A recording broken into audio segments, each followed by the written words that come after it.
오늘 봉독한 말씀 중심에서 화평함과 거룩함이라는 제목으로 하나님 말씀 전하겠습니다. 모든 사람으로 더불어 화평함과 거룩함을 따르라, 좇으라 이렇게 말씀을 하셨습니다. 이것이 없이는 아무도 주를 보지 못하리라. 오늘 이 말씀을 중심으로 해서 보겠는데요. 화평함, 그 다음에 거룩함, 이 두 가지가 우리 신앙에서 굉장히 중요한 부분을 차지하고 있습니다. 로마서 12장에서도 18절에 보면은 할 수 있거든 모든 사람과 더불어 화평하라 이랬죠. 또 우리 예수님께서 산상에서 교훈하실 때 화평케 하는 자는 복이 있다. 저희가 하나님의 아들이라 칭함을 받을 것이다. 그랬어요.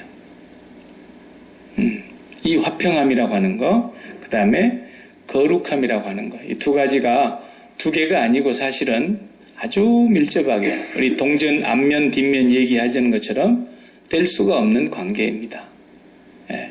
이 신앙생활에 있어서 너무너무 중요한 지금 원리를 말씀하고 있는 내용입니다. 이 원리를 알면 이 원리가 우리의 삶을 이끌어가게 되겠죠. 사람과 사람 사이의 화평은 절대로 이루어질 수가 없습니다. 왜냐하면 다 죄인이기 때문에. 그래 절대로 사람과 사람 사이는 기분 좋을 때, 또 나하고 의견이 맞을 때, 또 친구 또래들 아이들끼리 그럴 때 이제 잠깐 친하게 지낸 것이 화평인 것 같으나 그건 다 거짓된 화평이고, 진짜 화평은 성경에서 말씀해 주신 대로 하나님과 화평해야 됩니다. 그러니까 이 말씀이 뚝 떨어져 있는 말씀이 아니고 지금 앞에서부터 쭉 연결되어 오는 말씀 가운데 주신 것인데, 하나님과 화평이 이루어지지 않은 상태에서 사람과의 화평은 이루어질 수가 없는 거예요. 그래서 사도 바울이 로마서 5장 1절에 이렇게 기록하고 있어요. 그러므로 우리가 믿음으로 의롭다 하심을 받았으니, 쉬운 말로 하면 구원받았으니, 우리가 구원받았으니 우리 주 예수 그리스도로 말미암아 하나님과 화평을 누리자 그랬어요. 그러니까 하나님과 화평하지 않으면 사람과의 화평이 될 수가 없어요. 그 다음에 또 에베소서 2장에 우리 앞에서 주일날 본 대로 2장 14절, 그는 우리의 화평이신지라 둘로 하나를 만드사 원수된 것 그 중간에 막힌 담을 허시고 또 십자가로 이 둘을 한 몸으로 하나님과 화목하게 하려 하심이라. 원수된 것을 십자가로 소멸하시고 너희에게 평안을 전하셨으니 그랬어요. 그러니까 하나님과 우리 사이가 벌써 원수가 되어 있는 상태였죠. 범죄한 인간은. 그 사이가 먼저 화목하게 이루어져야만 하나님이 우리 안에 임하시고 우리가 화평을 이룰 수 있다 이 말입니다. 어떤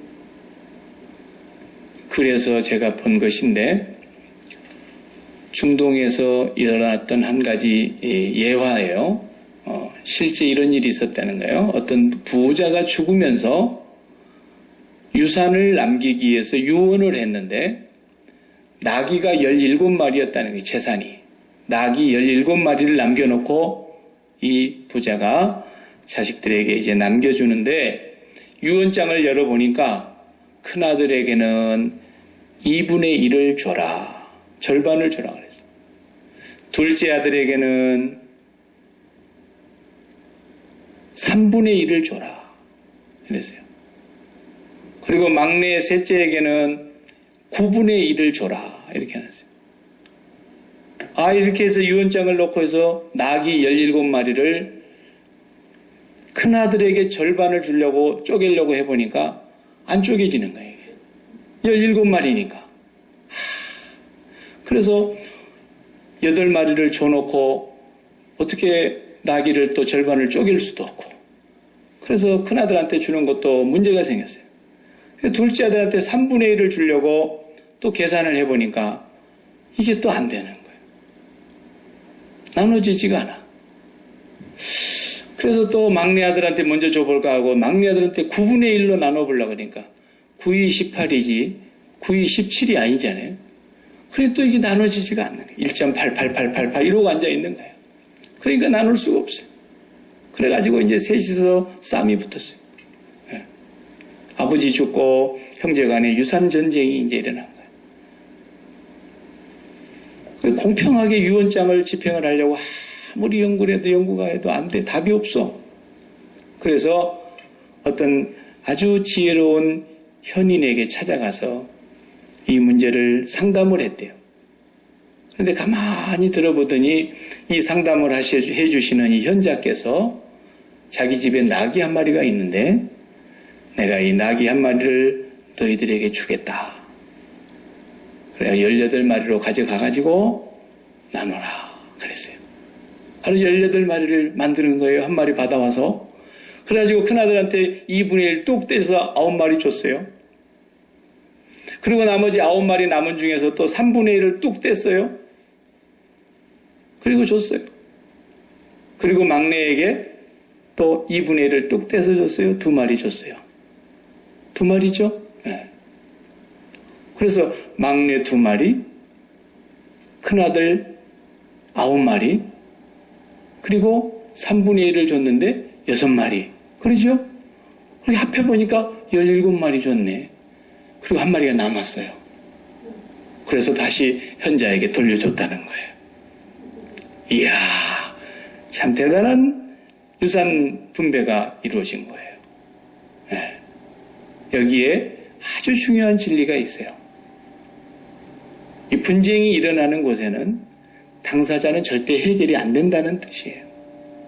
절대로 당사자는 그게 화평을 이루어도 화평이 아니에요. 그건 거짓된 위장된 죄인들의 순간적이고 임시 화평이에요. 언제든지 또 붙는 거예요. 네. 이해관계가 얽히고 설키면 또 원수가 되고요. 그렇기 때문에 이걸 보고 삼자 개입이라 그러네. 한 마리가 딱 개입이 돼서 들어오니까 18마리가 되면서 깨끗이 해결되고 현자도 손해 안 보고 다시 한 마리 그대로 돌려받게 되는 거예요. 답이 해결되는 거예요. 제3자 개입. 그래서 이제 노사 간에도 분쟁이 일어나면 아무리 가만 놔둬도 안 되면은 3자 개입으로 해가지고 조정위원회를 만들잖아요. 노동쟁의, 조정위원회 이렇게 하죠. 그러니까 우리 대한민국 같은 나라도 하도 좁은 나라에서 남북 간에 헤어져 갖고 있는 것도 환장하고 속이 상한데 그냥 남쪽에서 지들끼리 싸우는 거 봐요.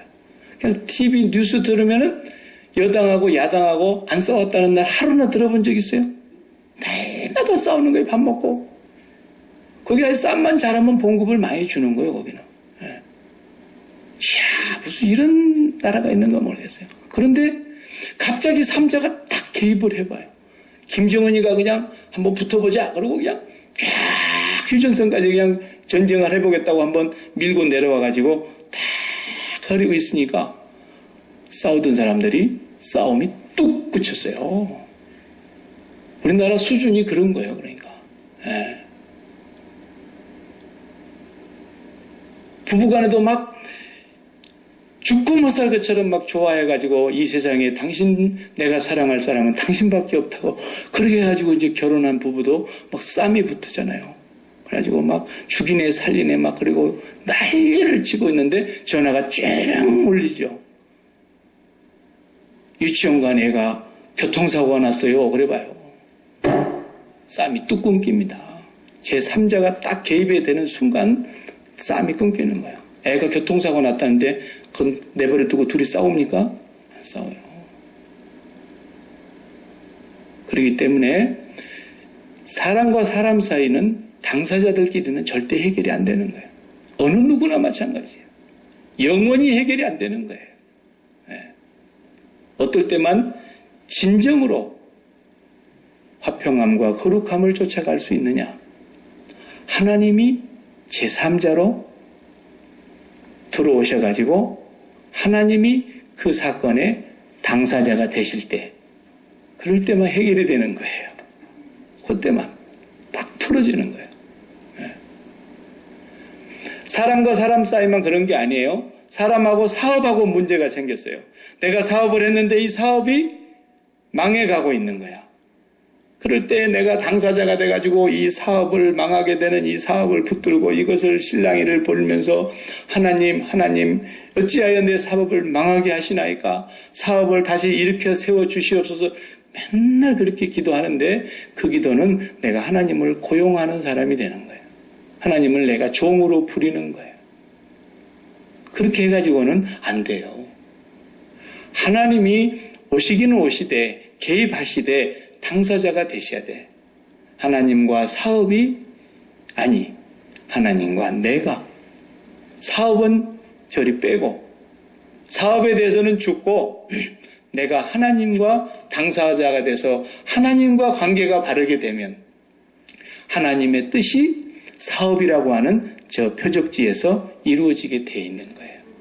그게 망해야 될 것 같으면 하나님이 망하게 해버리고 다른 걸 일으켜 세워주시든지, 하나님이 망하지 않게 하시려면 망하기 직전이라도 다시 회생시켜 주시든지, 그건 하나님의 전적인 뜻에 달려 있는 거예요. 누가 병이 들었다? 그것도 맞아요. 내가 그 병과 당사자가 돼가지고 병 문제로 가지고 잠을 못 자고 병 문제로 해가지고 걱정하고 그렇게 해가지고는 그 병 들고 있다가 그걸로 살아도 못 살아요. 병 문제에 대해서는 죽어버리고 하나님과 당사자가 돼서 하나님과 화목하게 되고 하나님과 연합하게 되고 하나님과 깊은 관계로 더 들어가면 들어갈수록 나중에 하나님께서 바울아 그만하면 됐어. 그러잖아요. 그러니까 더 이상 고쳐주지 않으셨는데도 하나님 감사합니다. 이제 나는 내 약한 것을 자랑하며 살겠습니다. 내가 이렇게 약한 가운데서 하나님의 능력이 온전하다는 것을 날마다 경험하면서 살겠습니다. 이렇게 되잖아요. 모든 것은 하나님이 개입하셔서 하나님과 나와의 관계가 당사자의 관계로 바뀔 때만 문제는 해결이 되는 거예요. 그렇지 않으면 절대로 화평함이 있을 수가 없어요. 그래서 하나님과 우리 사이의 죄악의 문제, 이것이 해결되지 않고는 안 돼요. 그래서 사업과 내가 불화했다. 사업 때문에 내 마음이 다 깨졌다. 사업 때문에 내 마음이 다 상처를 입었다. 무슨 뜻이에요? 사업을 너무 사랑했다는 뜻이에요. 그죠? 네. 건강 때문에 내 마음이 다 무너졌다. 돈 때문에 내 마음이 다 무너졌다. 가슴이 갈기갈기 찍혀가지고 밤새도록 개한테 물어뜯긴 걸레마냥 쫙쫙 찢어진 걸레마냥 내 마음이 막 상처를 입고 이리 됐다. 왜 그래요? 내 몸뚱아리를 너무 사랑했다는 거예요. 네. 하나님이 반드시 거기에 그 현자처럼 개입이 되셔서 하나님과 나와의 관계가 온전하게 되면서 이게 풀어지게 되어 있는 거예요. 모든 관계가 다 그렇습니다. 아담과 하와가 둘이 만나가지고 어떻게 했어요? 뭐라고 사랑을 고백했어요? 내 뼈 중에 뼈요 살 중에 살이로다. 어떨 때? 하나님과의 관계가 올바르게 되어 있었을 때. 그런데 범죄하고 하나님과 딱 깨지고 나니까 아담의 입에서 나오는 말이 당신이 만들어준 저 여자 때문에 그런 거 아니냐고. 이렇게 책임이 전가되면서 하나님에게까지 책임을 돌렸어요. 그러니까 또 하와도 금방 당신이 만든 저 뱀이 그래가지고 그러면서 그 관계가 다 무너지게 되지 않습니까? 다시 이 관계를 하나님과 우리를 화목하게 하시려고 화목하게 하시는 사신으로 예수 그리스도를 세상에 보내셔서 예수 그리스도께서 십자가의 죽으심으로 말미암아 우리가 그리스도와 연합하여 완전히 죽을 때, 그 십자가에 우리가 못 박힘을 당할 때, 그리스도와 함께 죽은 사람만이 하나님과 다시 화목이 이루어지게 되고, 하나님과 화목이 이루어지는 그 속에서 이제 화평함과 거룩함을 쫓아가는 거예요. 그래서 거룩이라는 말도 우리가 그 개념을 잘 알아야 돼요. 저도 어렸을 적에는 거룩을 누가 가르쳐주질 않으니까 거룩이라는 것이 뭘까? 항상 거룩. 그래가지고 유치원 아이가 그냥 이렇게 어르신들이 예배를 드리는데 참여해가지고 할아버지 장로님이 기도를 하시는데 거룩하시고 자비로우신 하나님 아버지 이렇게 하니까 그 유치원 아이는 그 귀가 아직까지 발달이 안 돼가지고 이 듣는 귀가 덜 발달돼가지고 걸어가시고 잡으러 가시고 걸어가시고 잡으러 가시고 하나님은 숨바꼭질 하시는 하나님인가? 이렇게 생각했다는 거예요. 그 나도 누가 거룩이라는 걸 가르쳐 주질 않았어요. 그래서 어떻게 거룩인가? 그래서 이제 전도사 때는 그냥 성경책을 그냥 이렇게 그냥 들고 다니면은 전도사 수준이고, 그래도 목사가 되면은 가슴이 이렇게 얹어가지고 이러고 다니면 이게 거룩인 줄 알았어요, 나는. 그리고 목소리도 평상시에는 그냥 레귤러하게 목소리를 내다가도 기도할 때가 되면 거룩하시고 자비로우신 이렇게 하면 그게 거룩한 줄 알았다고. 이게 거룩이라는 말을 모르면 바리새인이 되는 거예요. 그렇게. 그게 바리새인 아닙니까? 예. 거룩이라는 말은 구약의 용어로는 카도시라는 발음이 나오는데, 카도시 히브리 말로는, 신약 성경의 헬라어 말로는 하기오스 그래요. 하기오스. 거룩하다. 그런데 그 말의 뜻이 그 어원에서부터 시작해서 거룩이라고 하는 그 가장 본질적인 의미가 뭐냐? 사전적인 의미는 뭐 구별되다, 특별하다 그런 뜻이에요. 사전적으로 그냥 단어 해석을 하면. 그래서 이 피아노가 상당히 좋은 겁니다. 야마하. 그런데 이거보다도 요즘 더 좋은 게 나왔어요. 그러면 더 좋은 게 나오면 더 좋은 쪽으로 더 좋은 게 나와버리면 그게 더 거룩하니까 이것은 한물 간다 그러죠, 우리가. 그죠? 누가 요즘 그냥 이렇게 해가지고 이런 전화기를 많이 좋아합니까? 그렇게 많이 안 쓰잖아요. 너무 좋은 전화기가 많이 나오니까. 그리고 텔레비전을 옛날에 60년대 쓰던 흑백 TV를 누가 갖다가 지금 그걸 자랑하고 있습니까? 아니죠. 다 좋은 쪽으로 좋은 쪽으로 좋은 쪽으로 좋은 쪽으로. 그래서 제가 보니까, 제가 애들을 가르쳐 보니까 가장 수준이 낮은데 선생님들은 절대로 아이가 공부를 못합니다 이렇게 말 안 하더라고요. 반드시 잘한다고 얘기를 합니다. 근데 그 잘한 것이 구분이 된 잘한 것이에요. 제일로 못하는 쪽으로 잘하는 그 사람을 엑셀런트 하다 그럽니다. 영어로. 그래서 선생님이 엑셀런트 그래요. 그래서 나는 굉장히 잘한 줄 알았어요.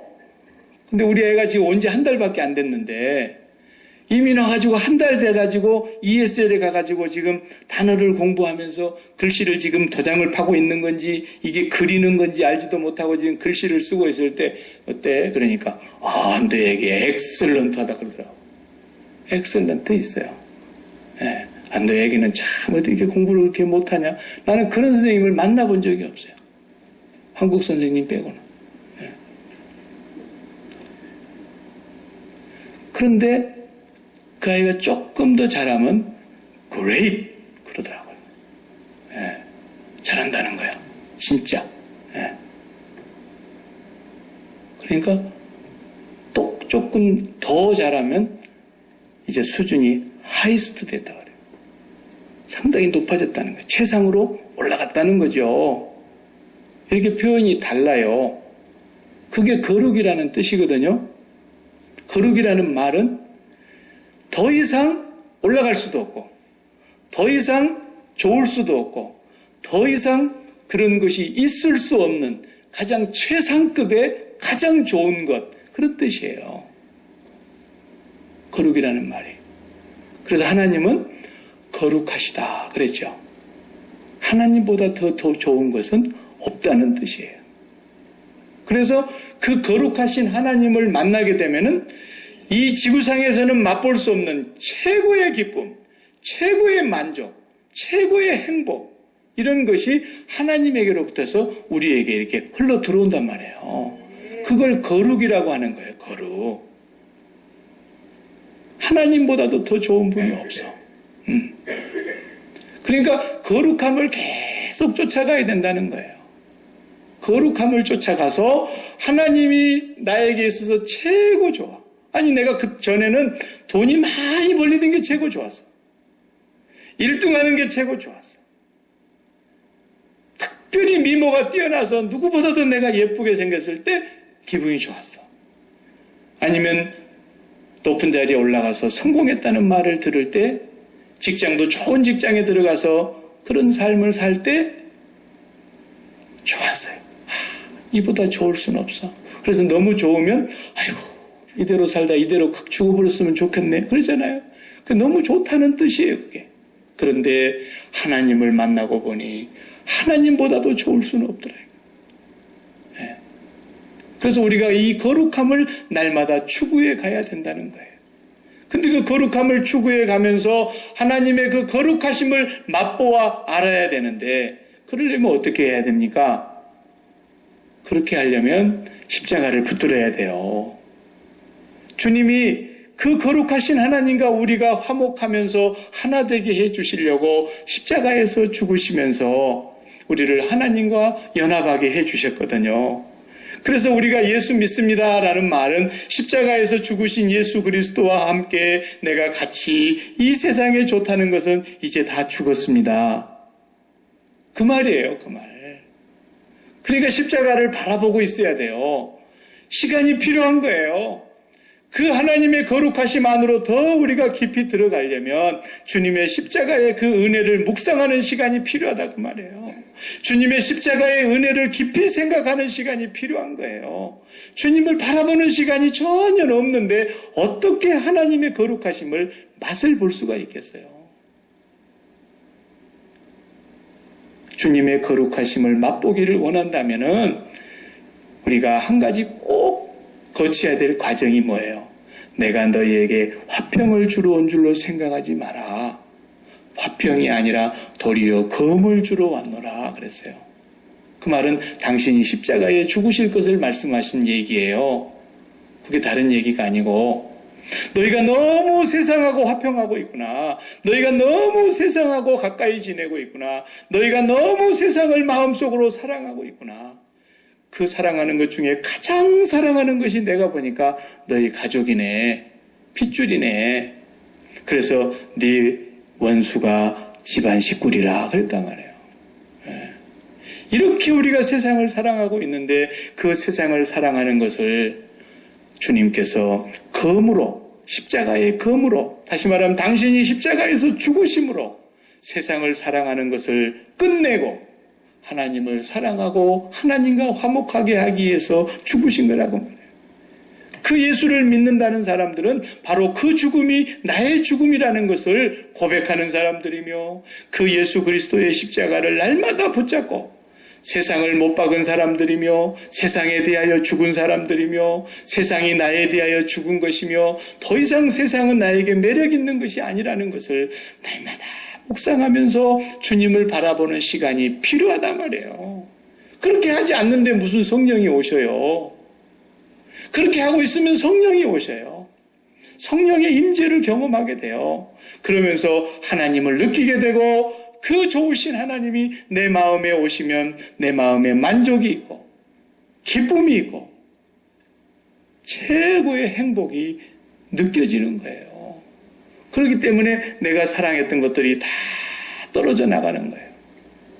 아픔이 없이 떨어져 나가는 거예요. 신기합니다. 이거 누가 앞으로 더 좋은 거 교회 하나 사놓는다 그러면 내가 이거 과감하게 버릴 용기가 있어요. 하나도 마음 안 아프게. 예? 누가 그랜드 피아노 여기다 하나 갖다 놓는다 그러면 저거 그냥 저쪽 다목적 건물로 얼마든지 그냥 빼놓을 수 있어요. 왜? 더 좋은 게 왔는데 굳이 그걸 또 놔둘 게 뭐예요?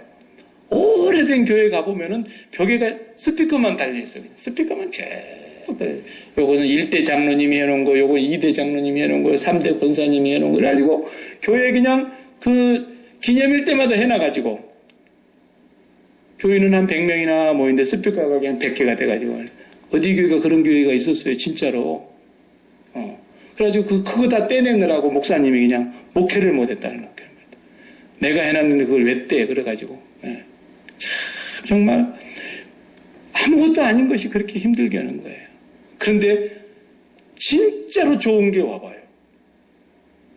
여러분 집에 최신식 삼성 하이테크 냉장고가 다 들어왔어요. 근데 그거 집에 있는 거 갖다 버리지, 어떻게 그걸 그대로 고집을 부리겠어요.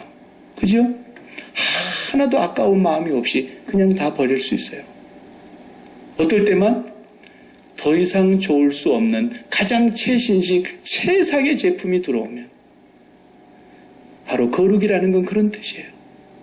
이 땅에서 맛볼 수 없는 최고의 기쁨, 그 어떤 것도 이 기쁨을 빼앗아갈 수 없는 절대적인 기쁨, 그 행복과 그 만족이 하나님에게만 있는 거예요. 그 거룩하신 하나님을 날마다 우리가 추구하고 쫓아가야 된다는 거예요. 그리고 그 거룩하신 하나님을 나하고 당사자로 여기고 살아가면 모든 사람과 더불어 화평함을 이루지 못할 일이 없다는 거예요. 그렇게 살아라고 지금 말씀하시는 거예요. 그렇게 되지 않으면 주관 그릇을, 장자권을 주고 사는 어리석은 에서와 같은 삶을 세상에서 살고 말 거라는 거예요. 그리고 쓴뿌리가 나서 결국은 멸망을 당했던 신명기 29장에서 모세가 이스라엘 백성을 두고 했던 그 말씀을 오늘 지금 본문에서 또 인용하고 있어요. 우리가 분명히 알아야 합니다. 우리는 날마다 화평함과 거룩함을 추구하는 사람들인데 그 화평함은 거룩함을 따라갈 때에 나타나게 되어 있어요. 여러분 매일 거룩함을 추구하셔야 돼요. 네. 아무리 세상에 좋은 것이 있다 하더라도, 아무리 세상에 좋은 것을 다 모아낸다 할지라도 우리 주님과 바꿀 수 없다고 우리가 고백하죠? 고백만 하면 뭐예요? 이 세상에 좋아하는 그것 때문에 그냥 속이 뒤집어져 가지고 그냥 죽고 못 살겠다고 그러는데 왜 그렇습니까? 주님의 십자가를 붙잡지 않기 때문에 그러는 거예요. 주님의 십자가는 그냥 펜던트가 아니에요. 기독교의 심벌이 아니에요. 고난주 하나 듣는 얘기가 아니에요. 분초마다 눈을 뜨고 눈을 감는 날까지 주님의 십자가만 붙잡아야 돼요. 주님의 십자가를 통해서 우리가 이 세상에 대하여 죽은 사람인 걸 매일 확인하고 고백하는 바울처럼 날마다 죽는 삶이 우리에게는 살아계신 하나님과 온전한 관계를 이루어갈 수 있는 유일한 길이에요. 그걸 거룩함으로 우리가 추구해 가는 거예요. 그래서 하나님이 좋아지고 더 좋아지고 더 좋아지면 이 세상에 좋은 것들은 다 나중에 어떻게 보여요? 사도 바울처럼 배설물처럼 보이게 되는 거예요. 네. 여러분의 마음속에 지금 세상이 아직도 너무너무 사랑할 것이 많아서, 세상을 연애할 것이 너무너무 많아서 그것을 이루어 보겠다고 하나님 그러면서 하나님까지 동원해가지고 내가 사랑하는 것들을 얻어보려고 하는, 이것은 우상숭배요, 탐심이요, 하나님의 진노를 받는 것들이에요. 네. 절대로 그러면 안 돼요. 우리 카메룬에 단기 선교 갔다 온 우리 찬양인도한 여러분들도 마찬가지예요. 네. 여러분들 나이에는 그저 나 자신보다도 상대방의 평가에 굉장히 민감해요. 아, 멋있다. 아, 예쁘다. 이런 소리에 더 민감할 때란 말이에요. 그런 거 사랑하면 안 돼요. 이지선 양을 봐요. 이지선 양이 얼마나 예쁘게 생겼던, 그렇게 아름다운 미모를 갖고 있었던, 김태희가 와가지고도 울고 갈 정도로, 그냥 전지현이가 와가지고 뺨 맞고 갈 정도로 그렇게 예쁜 얼굴이었죠. 근데 교통사고로 오빠 차를 타고 가다가 그냥 콱 술 먹은 사람이 와서 부딪혀버린 바람에 차가 앞에서 그냥 찌그러들어서 다리를 꽉 눌러서 물고 있으니까 불이 났는데 뺄 수가 있어야지. 온몸이 다 탔잖아. 이수산 양 봤죠? 인터넷으로도 봐봐요. 지금 미국에 와서 사회복지학 박사과정 LA에서 하고 계세요. 근데 얼굴이 불에 다 타버렸기 때문에 여기서 어떻게 성형수술이 안 돼. 그래서 이렇게 하체 부분에서 좀 살이 있는 곳에서 떼다가 계속 붙여가지고 했는데 그래도 안 되는 거예요, 이게. 그러니까 그분의 얼굴은 이렇게 정상인의 얼굴로 이제는 돌아갈 수가 없게 됐잖아요. 그런데 이분이 이경규 그 사람이 하는 그 무슨 프로에 나와가지고 모든 사람 앞에서 자기 얼굴을 쫙 이렇게 공영방송에서 비추면서 간증을 하는데 말이죠. 정말 대단하더라고요. 그 얼굴이 천사와 같아, 제가 볼 때. 어디서 저런 얼굴을 가지고 있는 여자가 저런 기쁨을 갖고 있을 수가 있을까?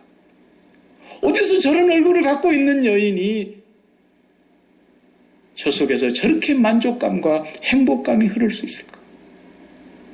그는 거룩하신 하나님을 추구했기 때문에요. 그리고 모든 사람 앞에 당당하게 설 수 있었던 거예요. 하나님을 거룩함을 추구하고 쫓아가는 사람. 절대로 당사자는 해결 못하는 거예요. 부부간에도 그래요. 부부간에 문제가 갈등이 있으면 남편이라면 아내에 대해서 추구해야 돼요. 왜 내가 당신 때문에 기분이 좋았다 나빴다 해야 되냐 이거예요. 내 기분이 하나님 때문에 좋았다, 즐거웠다, 행복했다 이렇게 해야지. 왜 내가 저 사람 때문에.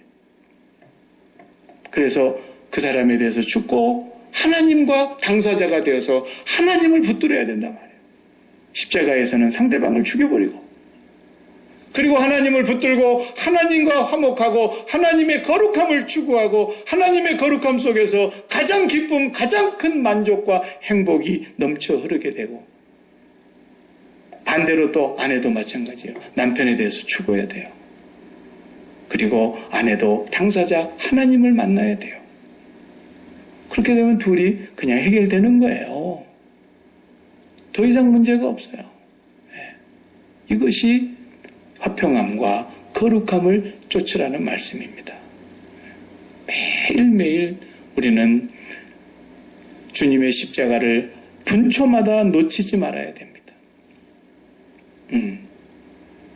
제가 이제 의사가 이렇게 판정을 내려가지고 보니까 키드니 스톤이라고 판정이 났어요. 그래서 여기 콩팥이 아니면 요로 부분에 어디에 돌이 지금 박혀 있대요. 굉장히 아픈 시간은 다 지났어요. 이제는 하나도 안 아파요. 어디로 좀 소홀한 데로 내려갔나 봐요. 네. 그래서 내가 하나님 앞에 기도했어요. 하나님, 첫 번째로 감사했어요. 왜? 저는 50 중반까지 살아오는 동안에 통증을 느끼는 아픈 것을 제가 경험을 별로 못 해봤거든요. 네. 병원에 의사한테 가서 내가 큰 도움을 받은 일도 거의 없고 거의. 난 그래서 솔직히 고백하지만 사람들이 아픈 걸 진실로 내가 깨닫지를 못해요. 내가 경험을 안 해봐서. 애를 안 낳았는데 내가 어떻게 여성들의 그 분만의 상고의 고통을 알겠으며 흉내는 낼 수 있어도 내가 진짜로 배를 째고 전신마취를 해보지 않았기 때문에 그런 경험이 없었어요. 내가 이번에 아파보니까 아픈 사람의 심정을 조금이라도 이해하겠더라고요. 하나님 감사합니다. 그래서 아픈 게 이런 거군요. 그러면서 내가 이 아픈 걸 바라보지 아니하고 주님을 깊이 바라보고 있어요, 지금. 그러니까 더 안 아픈 것 같아. 내가 이걸 가지고 문제를 삼고 이걸 가지고 내가 이러다가 어떻게 될까 봐서 그냥 가슴 저리고 그래 봐요. 목회는 어떻게 하겠습니까? 이러다가 죽게 되면 하나님이 나를 데려가시는 건데 내가 거기서 뭐라고 말하겠습니까? 그러나 죽기야 하겠습니까? 그런데 내가 그분과 전심으로 가까이 나아가서 오히려 주님을 바라보게 되니까 감사. 하나님과 당사자가 되어서 하나님을 바라다보는 그 시간에 하나님께서 나에게 주신 이 병은 하나님의 몫이 되고 마는 거예요. 내 몫이 아니에요. 나는 그걸 믿어요. 하나님의 몫이에요. 그래서 그냥 내일도 얘들 다 지금 밴쿠버까지 데려다 주고 와야 되는데, 사람들이 그러다가 중간에 통증이 오면 어떡하냐고 그냥 걱정을 해서 저를 염려하시는 분들도 계시지만, 그저 하나님 소관이니까 하나님이 절대로 못 가게 할 것 같으면 오늘 저녁에 못 가게 하겠죠. 그래서 그저 신경을 다 꺼주시기 바라고 그저 기도 많이 해주시고 그저 하나님을 전심으로 바라다 봅시다 우리가. 저보고도 제가 요즘 눈이 딴 데로 팔려가지고 하나님을 더 쳐다보니까 나 좀 더 쳐다봐라 그래서 그러셨는지도 모르잖아요. 하나님께서는 무엇을 통해서 그분이 다 하시는 일인데 침 삼킬 동안에도 하나님은 나를 잊지 않으시는 분이신데 하나님이 모르시는 일이나 하나님께 뉴스가 있겠습니까? 하나님은 보고 알고 계시는 분이십니다. 우리 모두 다 같이 하나님을 전심으로 바라다 보면서 하나님의 거룩함 앞에서 그 거룩하심이 나에게 최고의 기쁨이요 최고의 행복이요 최고의 만족이 될 수만 있다면 그것을 위해서 날마다 십자가를 붙잡고 이 세상에 좋아했던 것들을 못 받고 이 세상에 대하여 죽은 사람이라는 것을 날마다 시인하고 고백하면서 주님을 사랑한다고 고백하고 주님을 찬양하고 주님을 높이고 주님이 주시는 그 거룩함, 주님이 주시는 그 평안함, 그 행복감, 그 만족감, 그 절대 기쁨이 있을 때 우리는 모든 것과 화평함을 이룰 수 있습니다. 이것이 우리가 쫓아가야 될 그리스도인의 삶이라는 삶의 원리를 말씀해 주고 계시는 것입니다. 기도하십시다.